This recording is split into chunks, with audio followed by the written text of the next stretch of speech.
बंदी छोड़ श्री संतराम पाजी महाराज की जय हो। परमात्मा की प्यारी आत्माओं को कानपुर से रामचंद्र दास कृष्ण साहिब। राष्ट्रीय सभा सेवा समिति गुंडो, कान खोल कर सुन लो।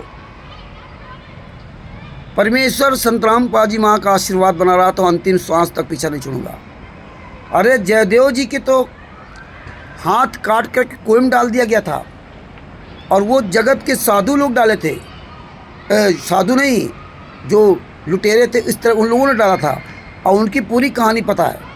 और जयदेव जी ने जब वो डाकू दोबारा वो लुटेरे जिन्होंने हाथ काट के डाल दिया था और वो जयदेव की साथ में राजा के यहाँ कई साल तक रहे, लेकिन जयदेव जी ने उनके बारे में कुछ नहीं बताया। उस घटना को संत रामपाल जी महाराज के बारे में मत जोड़िए। जो आप लोग कहते हो कि जयदेव जी राजा के वहाँ रहे, लेकिन उन हत्यारों को उनको नहीं बताया जिन्होंने हाथ काट दिए थे और ये उनके साथ रहे, तो इसलिए हमें नहीं बताना है। देखिए वो अनुपदेशी थे, वो उनको ज्ञान नहीं था और यहाँ ज्ञान है। इसलिए परमात्मा ने कहा जानबूझ सांची तय करे झूठे से ने और ताकि संगत है प्रभु सपनों न दे। इसलिए परमात्मा कहा कि विदुर की तरह सच बोलो, सही बात कहो और गलत का विरोध करो। वरना अगर आप उस घटना से संत रामपाल जी महाराज के ज्ञान के बारे में जोड़ते हो तो फिर संत रामपाल जी महाराज भी आपको काल के दूत के बारे में नहीं बताते। जो संत रामपाल जी माँ के कबीर साहब को 52 यातनाएं दी गई थी उनके बारे में नहीं बताते।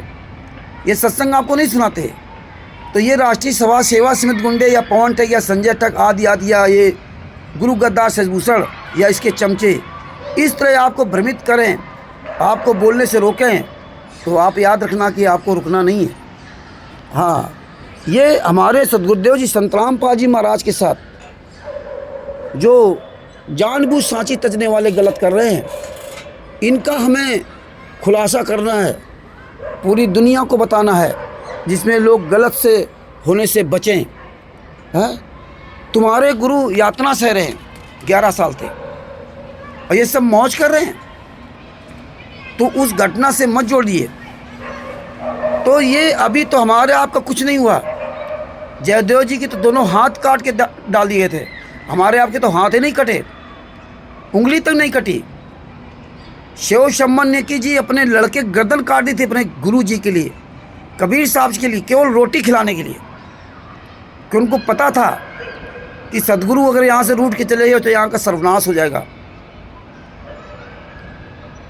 शदना जी ने तो एक दिन सत्संग सुना और हाथ कट गए, लेकिन अपने नियम से पिछले नहीं हुआ, लेकिन उनके दर्द नहीं हुआ, क्योंकि उन्होंने अपनों को पूरी तरह समर्पित कर रखा था अपने गुरु को। इसी तरह अगर आप समर्पित हो जाओगे तो आपको भी दर्द नहीं होगा। तो राष्ट्रीय सभा सेवा समिति गुंडे अभी तो कुछ नहीं, अभी तो केवल कोर्ट कचहरी मुकदमा करवा करके डरवाना चाहते हैं। लेकिन आप सभी भगत भाइयों से मेरा निवेदन है कि आप ये बात याद रखिए, ऐसा मौका कभी नहीं मिलेगा। इसलिए अपने गुरु के लिए आवाज़ उठा लो, अपने गुरु के लिए आवाज़ उठाओ और इन गुंडों को बता दो कि तुम कुछ भी कर लो, हम सभी भाई बहन परमात्मा के पैसे के सहयोग से, परमात्मा की दया से अंतिम श्वास तक लड़ेंगे। और सफलता या असफलता का मतलब नहीं कि हम सफल हुए असफल हुए। सबसे महत्वपूर्ण बात यह है कि हमने अपना कर्तव्य निष्ठा और लगन और ईमानदारी के साथ और निष्कपट भाव से किया, बिना लालच से किया। ये सबसे बड़ा महत्वपूर्ण है। जिस तरह संत रामपाल जी महाराज ने स्वामी रामदेवानंद जी महाराज की सेवा तन मन धन से अंतरात्मा से की, इसलिए मात्र 6 साल के अंतर्गत स्वामी रामदेवानंद जी महाराज ने उनको अपने जैसा बना लिया और आशीर्वाद दिया था कि विश्व में तेरे बराबर कोई संत नहीं होगा और मैं हमेशा तेरे साथ रहूँगा।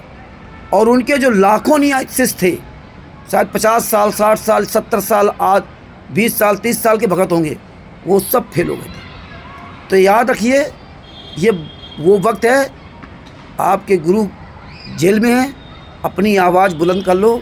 अगर अपना कल्याण चाहते हो तो बात बाकी आपकी मर्जी।